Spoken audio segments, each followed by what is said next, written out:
folks, all of you know world famous Corey Jacobsen.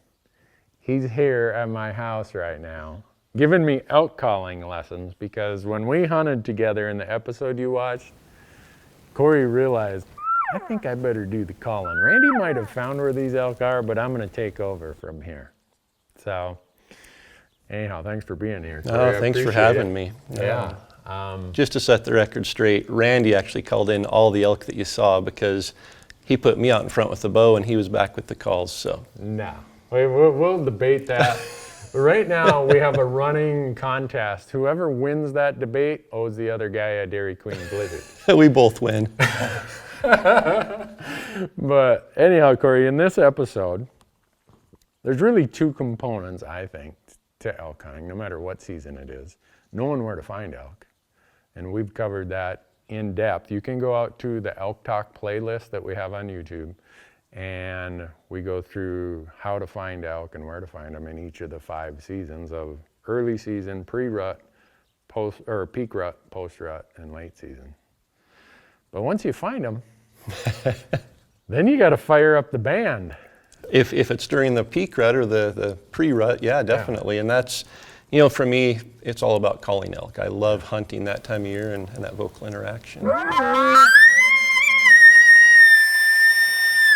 I was watching, and if you heard a bugle that I thought, man, this is a pretty aggressive elk, you did one thing. If it was a bugle that was kind of like the guys down there, I'll bugle, but I'm not that excited about it, you kind of went a different route. Is that just...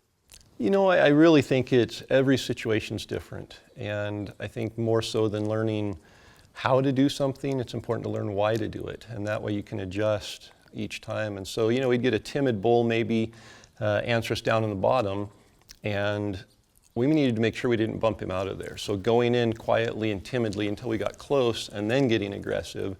Whereas if we were close and stepped on one's toes and he screamed at us, it was game on and time to go. And I think in the end, I always like to get aggressive, but getting to that 120 to 150 yard inside their bedroom area is the critical part, that approach. So it definitely changes from situation to situation. I noticed that we would use the wind and you'd get as close as... I'm thinking, this is what's watching you, it's like, I'm going to get as close as I can, and I'm going to challenge this guy. And if he calls to me, I'm going to just give it right back to him. Yeah, and that's honestly, it's that simple. Just getting in close. There's 2 keys. I like to get in close, and then I want to make sure that I am responding to him, not him responding to me. So I get him to cow call, he bugles, then I challenge him. If you flip it around and you bugle first and he's 120 yards away, he's going to challenge you and say, you come into my setup. I just challenged you, you come in here and let's settle it. I want to be the one issuing the challenge, and in that case, the ball's in his court. It works. I don't know if maybe you went there beforehand and you got all these elk tied up when I told you where we were going to hunt or what, but no, we were hunting in this episode that you saw. We were hunting a general unit in Montana. Public land, anybody could go there and do it. High population of predators. Yeah, and a pretty good population of elk hunters. And at the beginning of the hunt, a high population of grouse. Much lower population of grouse, I think by about a dozen by the time we were done. So the other thing that I observed is you don't do too much cow calling, mostly bugling. Is that? Yeah, and it's, you know, there's 2 emotions the elk respond to. They either respond to the emotion to breed or the emotion to fight. Mm-hmm. And when they come in looking for a cow, they're more cautious, they're more aware of what's going on around them.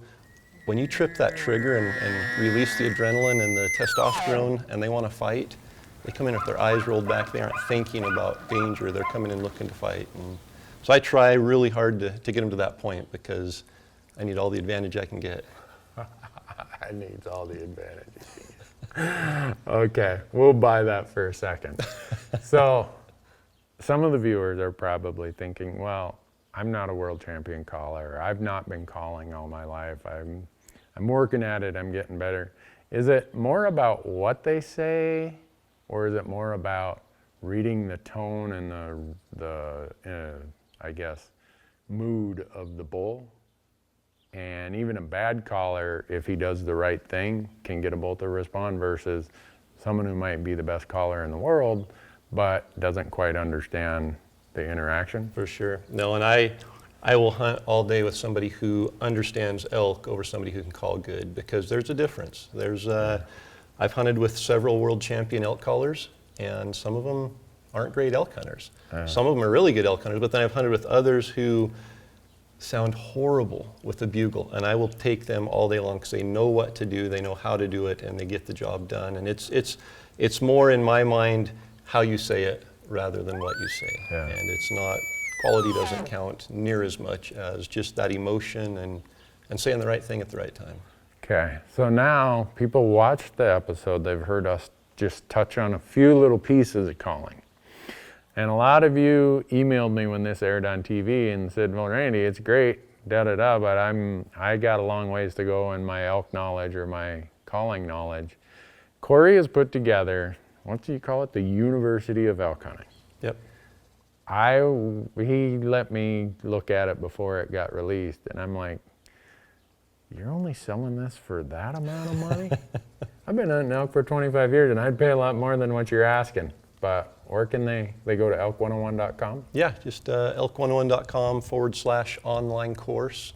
Okay. And it's our goal is to make it the most comprehensive and complete elk hunting course out there. And it is that. It covers every aspect of elk hunting, from planning, scouting, all the way through strategy, locating elk, and then into post success. The tracking, packing, quartering, field processing. It's all tucked in there. 120,000 words worth with 70 video components and a couple hundred images and diagrams. So. Wow. How long did it take you to do that? 9 months of dedicated sitting at a computer putting it all together. See, I can't do anything 9 months straight. Yep. And did you say that for these people you'd give them some sort of deal? Well, since they know you, I think we can probably do something for them. So use the code RANDY40, that's RANDY 40, and it'll save you $40 off the cost of the course. Wow. That's pretty big-hearted of you. You're going to go broke. You're not going to be able to do the second version of this, giving it away. I figure, though, if I'm nice to your friends, then maybe you'll call in another bull for me in New Mexico. Oh, I'm not. It's not me calling one in. But Corey and I drew Gila elk tags. There were 4 self-guided tags in this unit. And Corey's like, let's just apply there. We'll draw. I'm like, okay.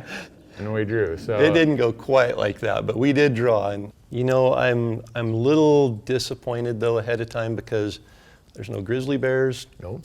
And there's no grouse. Nope. So we're going to have to focus on elk.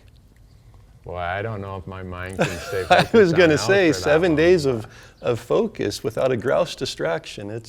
That's hard for me. Tune in next year, folks, because it's now late July. We leave in 6 weeks. And hopefully we'll find 2 big New Mexico bulls so we can stand around and tell big hunting stories just like this after that hunt. So thanks, Corey. Thank you, Randy. Appreciate it.